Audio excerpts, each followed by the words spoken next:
नमस्कार। पिछले वीडियो में आपने सुना कि परिमाल का जन्म कैसे हुआ, उनका विवाह कैसे हुआ। अब आइए चलते हैं कि आल्हा उदल का जन्म कैसे हुआ।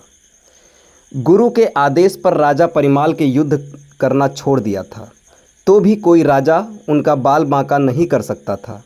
उनके पास जसराज और बच्छराज नामक के दो योद्धा थे। इनके पराक्रम से परिमाल के राज्य की पूर्ण सुरक्षा होती थी। एक बार मांडवगढ़ के राजकुमार करिया राय गढ़गंगा पर स्नान करने गए। उन दिनों गढ़ मुक्तेश्वर के गंगा स्नान मेले में स्नानार्थी राजाओं के शिविर लगा करते थे। वहीं सब प्रकार के सामान भी बिकने के लिए लाए जाते थे। एक महीने तक बड़ा आकर्षक बाजार लगा रहता था। राजा करिया राय मेले में नौलखा हार खोज रहे थे, जो उन्हें अपनी बहन को उपहार स्वरूप देना था। हार बिकने की ही नहीं आया था, तो मिला भी नहीं।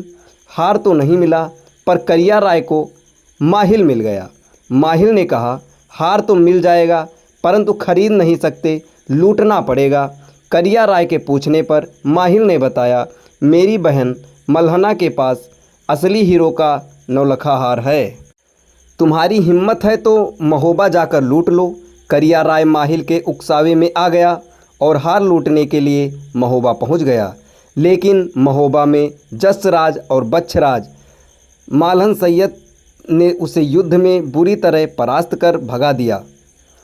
कुछ दिन बाद तालहन सैयद किसी काम से काशी गए थे। माहिल ने फिर चुगली खाई और उसने करिया राय को जाकर बताया कि अब अवसर है, महोबे जाकर नौलखा हार लूट लो। करिया राय ने मौके पर मिली सूचना का लाभ उठाया और आधी रात को छापा मारा। जसराज और बच्छराज दोनों वीरों को सोते हुए ही पकड़ लिया। दिवला रानी के गले से नौलखा हार झपट लिया। अनेक स्वर्ण आभूषण, पचसावत नामक हाथी तथा पपीहा नामक घोड़ा आदि लूटकर मांडवगढ़ लौट गया। जसराज और बच्छराज दोनों भाइयों की वीरता के कारण ही परिमाल राजा पर कोई आक्रमण नहीं करता था। उनको बंदी बनाकर करिया राय ने उन्हें बहुत कष्ट दिए। माहिल की सलाह पर दोनों के सिर काटकर बड़ के पेड़ पर लटका दिए, जिसकी सूचना लोगों ने राजा परिमाल तक पहुंचाई। जसराज के पुत्रों को परिमाल अपने ही महल में ले आए।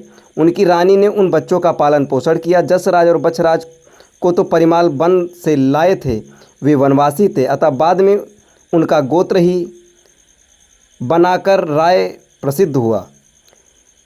आल्हा उदल की जसराज के पुत्र थे, जिनका पालन पोषण परिमाल राजा की रानी मल्हना ने किया था। और आगे की कहानी जानने के लिए मेरे पेज को फॉलो करें, सब्सक्राइब करें मेरे चैनल को और आगे देखते रहें। धन्यवाद।